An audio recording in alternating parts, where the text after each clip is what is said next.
आम्रपाली बौद्ध काल में वैशाली के वृज्जसंघ की इतिहास प्रसिद्ध लिच्छवी राज नृत्यांगना थी। इनका एक नाम अम्बपाली या अम्बपालिका भी है।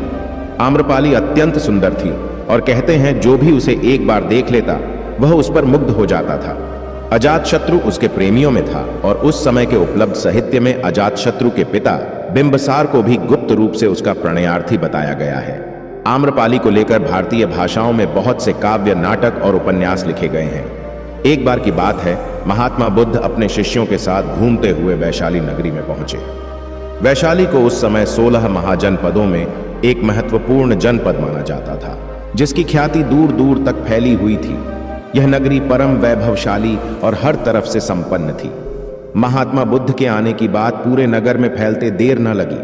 जिसे जब पता चलता वह तभी उनसे मिलने पहुंच जाता और उनके उपदेश सुनकर खुद को भाग्यशाली समझता। बुद्ध का चरित्र ही ऐसा प्रभावशाली था कि उनसे प्रभावित हुए बिना कोई नहीं रह सका।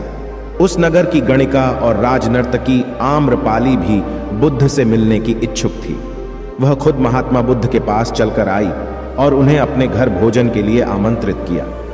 उसने इतने सरल और प्रेम भाव से बुद्ध से विनती की कि बुद्ध मना नहीं कर सके।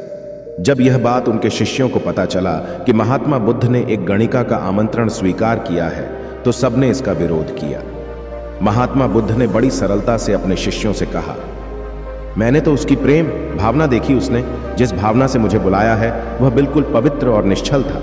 वह आज मुझसे मिलने एक गणिका बनकर नहीं, बल्कि एक भक्ति भाव से आई थी। फिर भला मैं कैसे उसका आमंत्रण स्वीकार न करता, वह चाहे एक वेश्या हो या फिर कोई सन्यासी। यथा समय बुद्ध आम्रपाली के घर भोजन के लिए गए।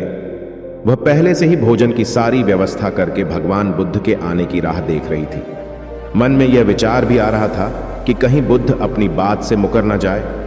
इतने बड़े सन्यासी भला क्यों एक वेश्या के बुलाने पर उसके घर आकर भोजन करेंगे। परंतु जैसे ही आम्रपाली ने बुद्ध को अपने घर आते देखा, उसकी प्रसन्नता का ठिकाना न रहा।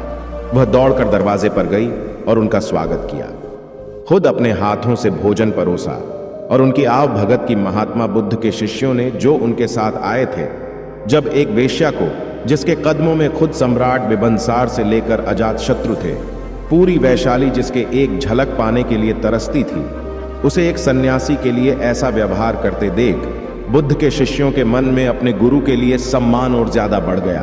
आम्रपाली ने महात्मा बुद्ध के व्यक्तित्व के बारे में जैसा सुना था, उनसे मिलने के बाद वह उससे ज्यादा प्रभावित हुई और उसी समय वह बुद्ध की शरण में चली गई। अपनी सारी संपत्ति वह बौद्ध मठ के नाम करके आजीवन भिक्षुणी बन गई।